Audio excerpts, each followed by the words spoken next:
think about girls taking the move? You go, sis. I mean, should the guys pursue or the ladies can also pursue?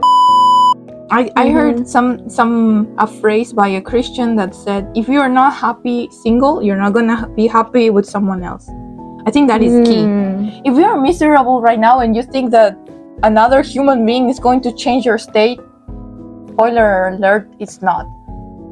No one can fulfill. So in a sense, we are made for each other, but in Christ we are complete. And if you don't have that completeness in Christ, you're not gonna find it in someone else. So that a lot of people get into marriage because they want to fill a void that only Jesus Christ can fill.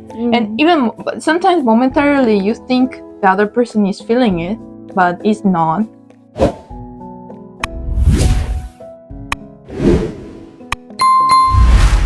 What's going on, guys? You're welcome back to my channel.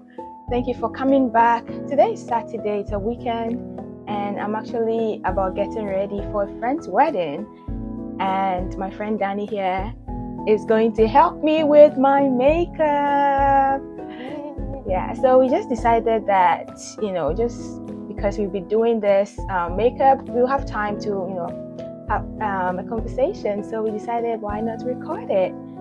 And share it with you guys. So this is the first time we are going to be doing this, so I'm actually looking forward to how it's gonna go, but I know we are going to have fun. So stay with us and let's have a good talk. So Dani will be doing most of the talking because I'm going to be asking her some questions, and the fun part is that she has no idea what questions those are.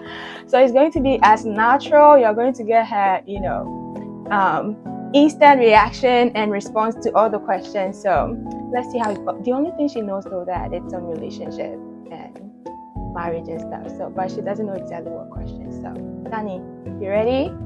Yes. I know she's ready.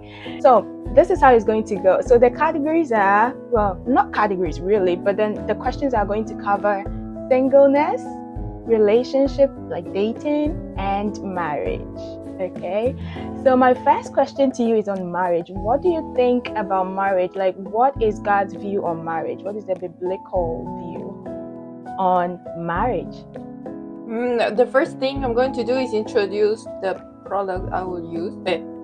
I'm being sponsored. I'm joking. But the first thing is to put primer, because this will help the makeup stay longer. So, okay, primer is first step. And for the question, I think marriage is something that God created, but it's very interesting, the setting. It was created in the beginning in Genesis, and if you think about it, it came out of like a necessity. So God saw that the man was alone, and it was not good. And He even tried to search from the creation, what was already created, and tried to see if there could be someone or something for Adam. He said it's not good for the man to be alone. And think about, so I have an exercise that I love when I read the Bible. I not only ask myself what is written, but also what is not written. And it's quite interesting that Eve was not created by herself. God had the power to create another individual just as he created Adam from the dust, but he didn't. He created Eve from Adam. So it seems like, what's so important about it? I think it's very interesting that woman came from the man.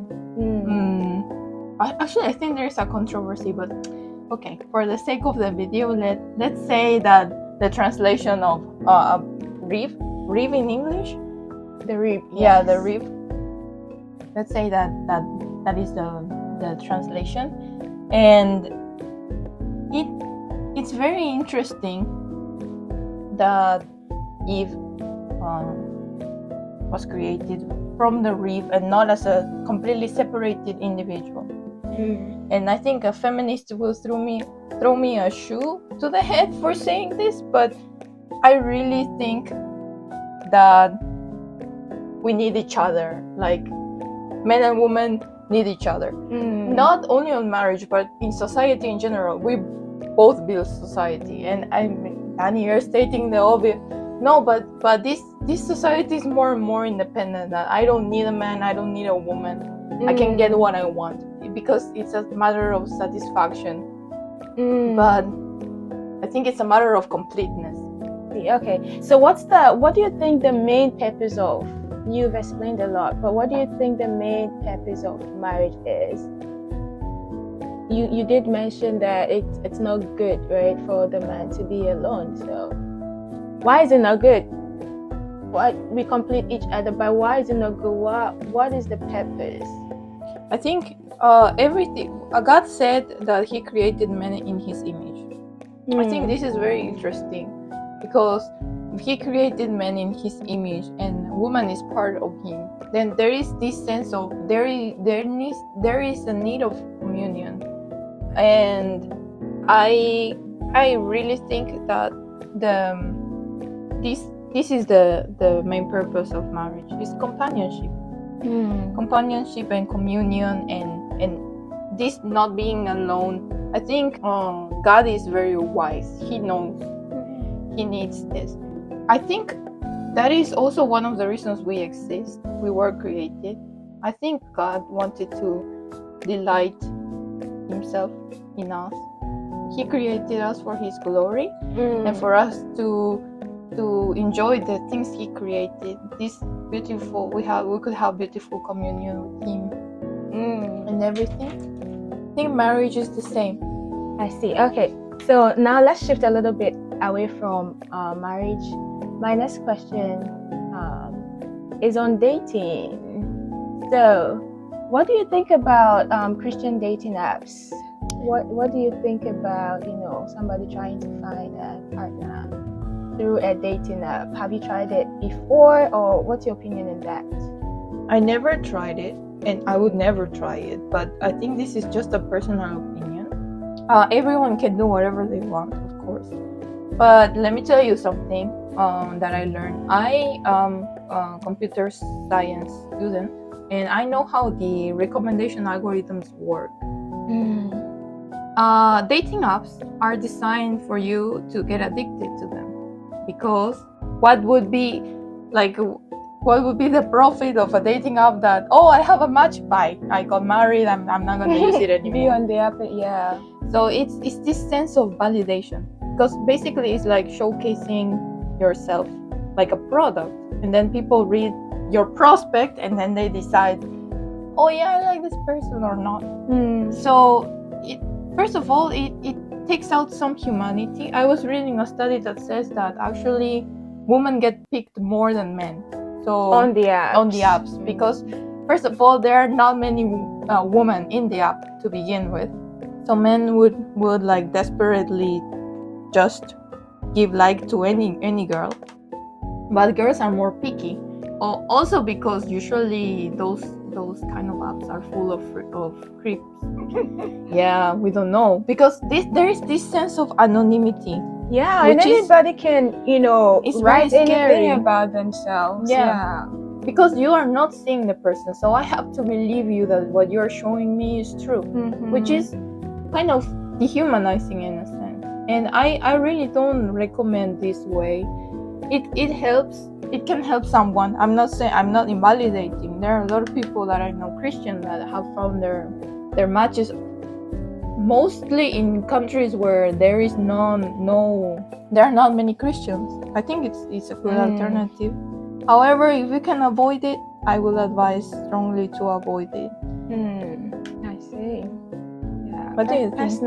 Personally, I have never tried a dating app, and I have never found it necessary, really. Also because I think for some people, if you are in maybe a place where, like you mentioned, like a country that your well is dried, like it's hard to meet people, right? Like, because I I like to interact in person. If you want to find like a godly mate, a Christian, then you could go to like churches, visit, just be in circles where it's likely to meet such people. I know people on some of these, Christian dating apps would say they are Christians, but I mean, anybody can say anything about themselves, and sometimes they are representing somebody or someone they are not, and they are trying to, just put their best foot forward and give this kind of appearance, or just they can create anything about themselves out there. Okay,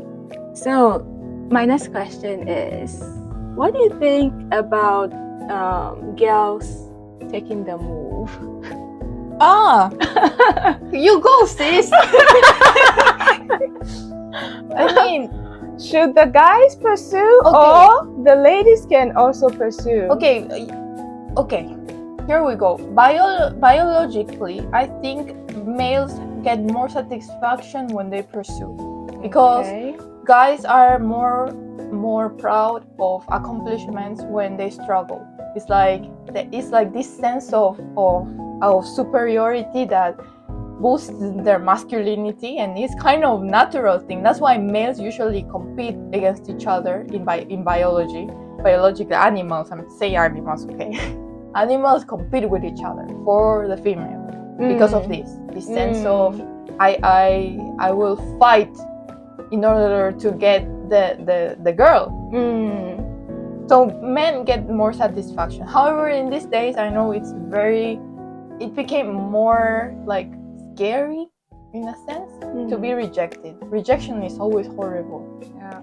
And some people are not used to rejection or don't know how to handle rejection. And men usually tend to be a little bit more proud on their masculinity. So being rejected by a girl, even if it's a sweet rejection, don't come at us. We try to be sweet, okay?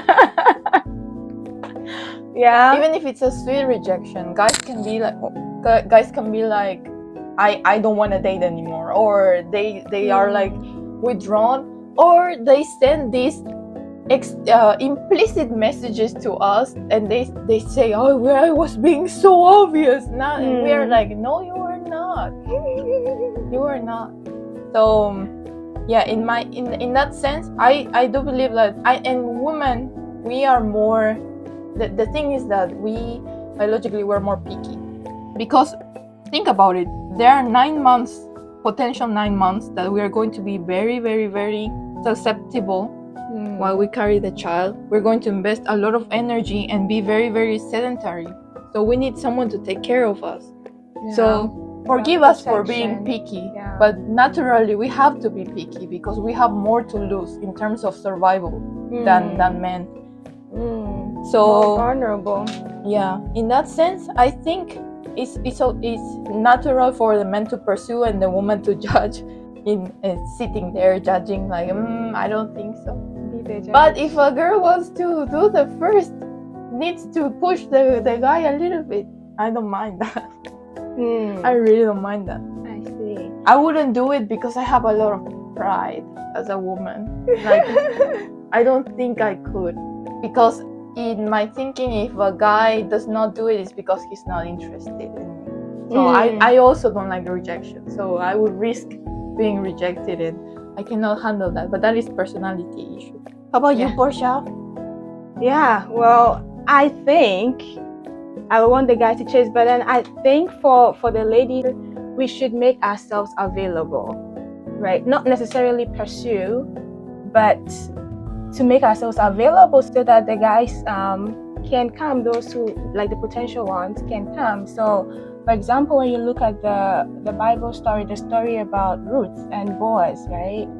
Like, Ruth made herself available. You might even think that, because Naomi told her to dress up, go and sleep under his feet and just wait there, right? But I think her doing that wasn't her pursuing necessarily, but it was her making herself available. And now Boaz now sees, and it was Boaz who takes it going forward. So that's what I think, that for the ladies, we can be available. We like to be chased. And I know the guys like to chase. I have one thing. I think guys should be very straightforward. like you should straightforwardly tell a girl, hey, I'm interested in you, because for us it's very confusing when a guy is giving a signal but not making the step of asking us. Yes. Like the question, because sometimes they are like, oh no, I kind of like implicitly let her understand that I'm quite interested. No, that doesn't work. We need to have the question, because we overthink a lot. So we might think that you're not being serious, you're just flirting, because also we are more friendly in general. So if like about the friend zone, usually it's more girls to boys. We put everyone in the friend zone because women are more emotional, so we can be an emotional support for someone without being romantically involved. Yes. So I think that first of all, guys, you have to let us know, because if not, we will think you are being friendly, not romantically interested. Or maybe we will think a little bit, but we will be confused on why you're not saying anything. Yeah. Now, if you tell us like, hey, I have interest in you, and the girl says no, ask her the reasons. Okay, the reasons could be this girl is not ready, or you are not the person. If you are not the person, why would you want to insist? It's like you're going to end up with someone that does not match you, and you're going to be miserable. No matter how beautiful, how smart this girl is, you are going to be miserable. So don't take it as a negative thing, because this person knows themselves the most. So if they are saying that they don't think you are the one, then trust them. Usually I think ladies would give the reasons. I think you should, at least give the reason and be nice about it, for sure. Like, because it takes a lot of courage. That's one thing. Appreciate for a guy to approach you and be able to express that. So I think just if you see anything good in them, bring those out, let them know, talk to them. But then it's just that it's not you, it's me. Right? So unless they're being rude, then you can be rude too. No, I'm joking. But for rejection, just know that, like, be very rational about it. There is a lot of feelings involved. You're going to be tempted to be very upset with yourself, because you're going to feel like, oh, what's wrong with me?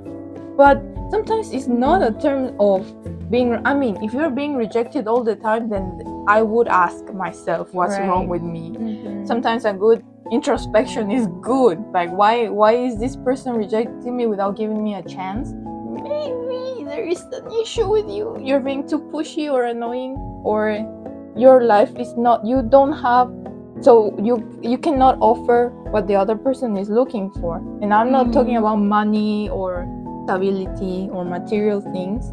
Okay, what we seek the most is protection, and protection is one of the things that it can be provided by a stable, like a house or a stable job. We need to feel like you got our back. Now let's go to the singles, a question that has to do with the singles. How do you wait? Or what do you do while you wait? How is the waiting season like, until, especially for those who are trusting God, believing that they would want to get married sometime? The period between when you are single until you meet your potential partner. What do you do in that waiting process?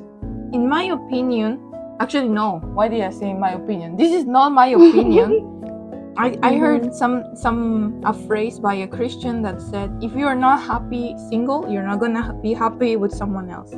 I think that is key. If you are miserable right now and you think that another human being is going to change your state, spoiler alert, it's not. No one can fulfill. So in a sense, we are made for each other, but in Christ we are complete. And if you don't have that completeness in Christ, you're not gonna find it in someone else. So that a lot of people get into marriage because they want to fill a void that only Jesus Christ can fill. And even sometimes momentarily you think the other person is feeling it, but it's not. So I think while you are single, pray for your husband. He's there. It's not like he's going to spawn into existence or for your girlfriend, right? Or your wife. It's not gonna spawn into existence the moment that you meet them. They are already existing somewhere, so you can pray for them even if you don't know them. Pray for them to be strong, pray for their faith, pray for any struggles that they are having. And while you keep growing spiritually in your own personal life, because if you bring problems to the marriage and the other person brings problems to the marriage, unresolved problems before God, then the sad thing is that you're going to have twice as problems. You're not going to solve each other. You're going to have twice and new ones, because being married brings new problems. So yeah, that is my advice. How about you, Portia? Definitely. I think I agree. Prayer, you've got to pray for them. And I think while you wait also, build yourself, like be active while you wait. God is preparing you for someone, and God is preparing someone for you. So it's not just about you sitting there and letting time pass, right? It's about what you are doing in that time. You are finding your purpose. You are building on yourself. You are, just being active and working on yourself, being ready. There is this analogy that I heard somebody make the other day, that similar to, when a woman is pregnant. When a woman is pregnant, God give you those 9 months. God could have just, put a baby that was already grown up, that don't have to go through all the developmental stages. But then the kid is there, or the baby is there for almost 9 months, and God gives you that period to prepare for the child's coming, because their coming is going to entail, a lot. And so that preparation process is important. Now you as the baby is there, you are planning, okay, the finances, right?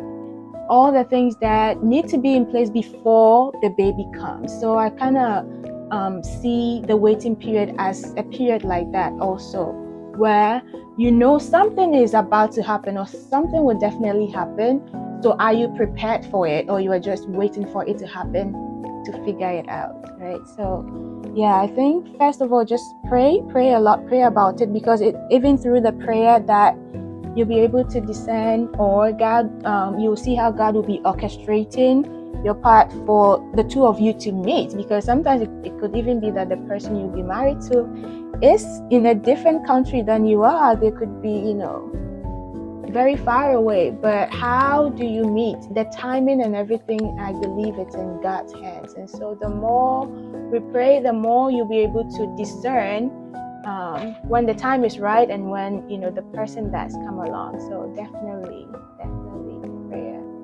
Now let's move to the courtship process. Okay.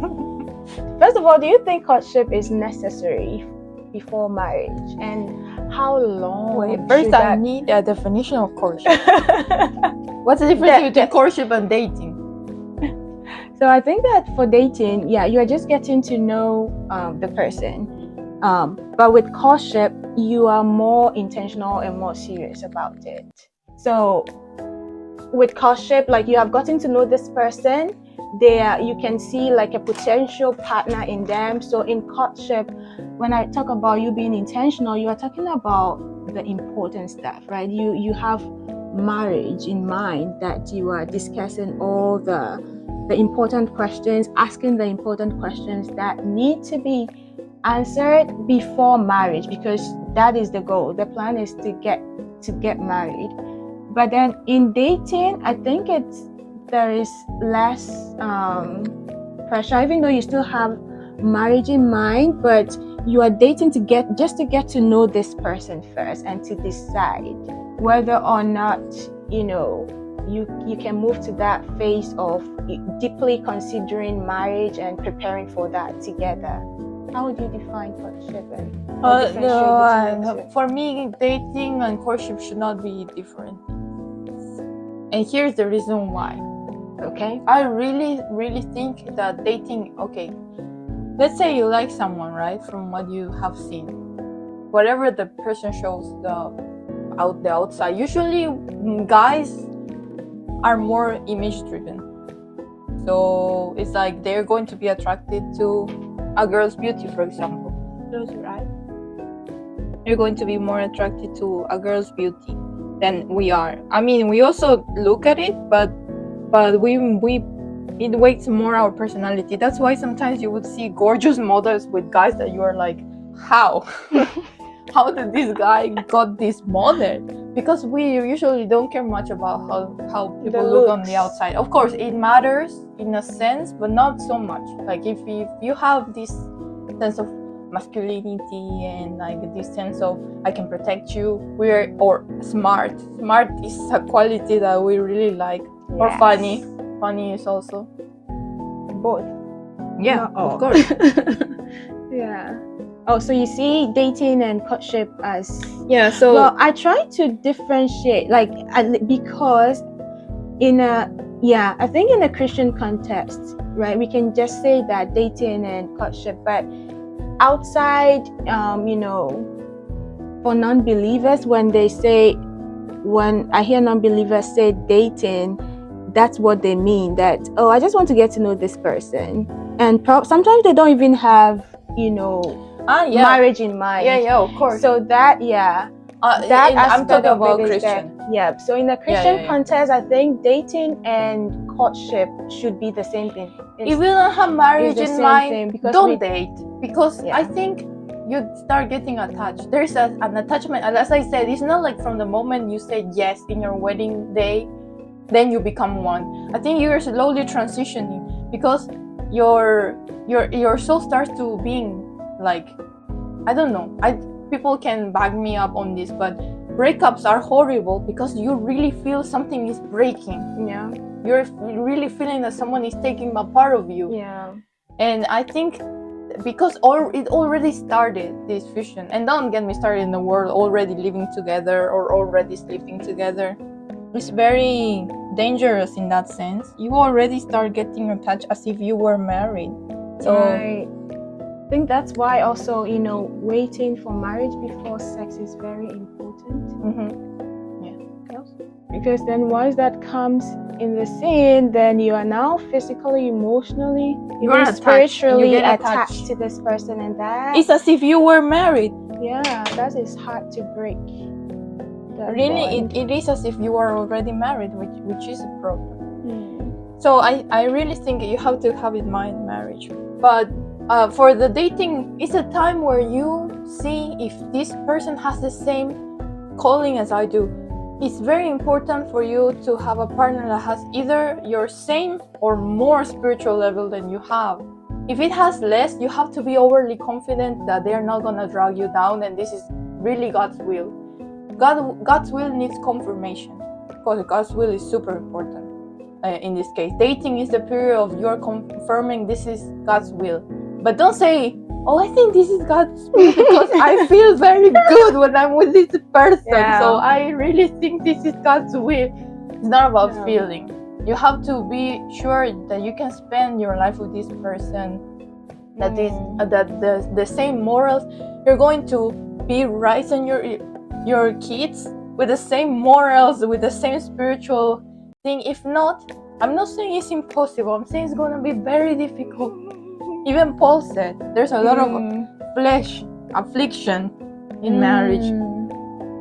Yeah, that leads me to my next question actually. So it means you need to be, like you rightly mentioned, it's not just about what you feel, right? How do you know it's God's will? So you need some confirmation, right? So Dani, what do you think? How many confirmations do you need to be sure that you are making the right decision? Personally, how many confirmations? Personally, in general, as a rule of thumb in my life, usually when I feel something is from God, I ask for 1 or 2 more confirmations that usually come from, for example, he's telling me something in the Bible, and then that Sunday the pastor preaches something very related to that, or even the same verse. Then I say, okay, this is for sure. When God repeats things 2 or 3 times, it's something for sure. And also witnesses in the Bible, there has to be 2 or 3 witnesses. So I think 2 or 3 times is good. But one of those times has to be from God himself. Don't bring 3 people whose opinions is, yeah, I think that girl is for you. No, one of those 3 has to be from God directly. that you feel touch in your heart that yes, this is the person. Yeah, that's my rule of thumb. I am not sure if I would use it because I'm terrified about a commitment this big. So probably I would ask for many confirmations. I don't know. Who knows? Okay, so with the makeup, it looks like we're almost done, are we? Yeah, it looks like, but I have to finish a few adjustments. Mm-hmm. My next question for you, and probably my last question, this is more personal. So what will be your first question to your potential partner when you meet in the process of courtship, when you're courting? What will be the first question you want to know? Can you guess? About. I should guess what you would ask. Okay.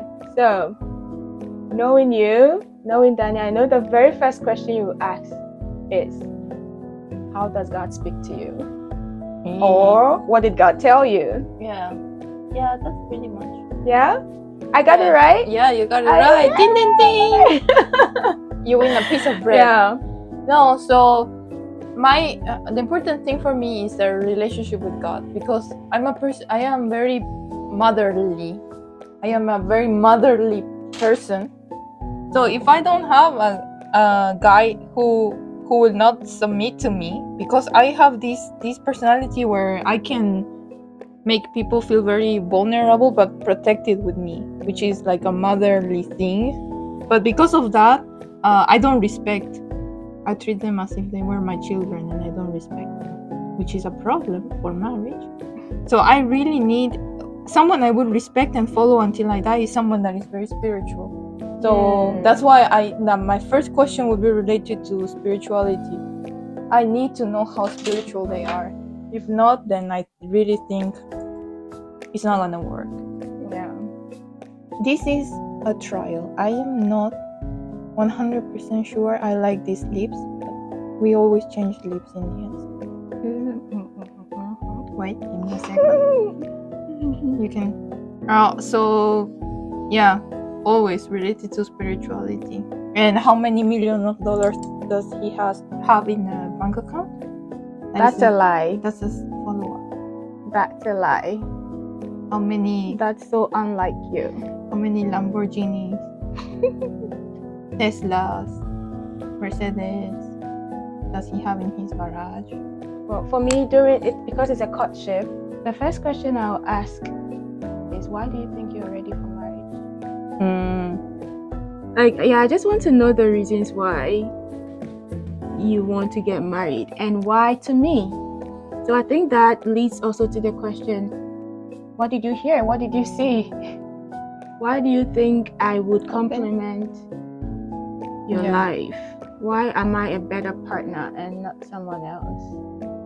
But if he answers to me that I prayed for you and I am 100% sure that you are, then I would be like, put a ring on it. No, I'm joking. Of course, eventually, if they are the one, they are going to put a ring on it. I like it. Alright guys, that brings us to the end of this video. Our makeup is done almost, maybe a few. I need to do some tweaks.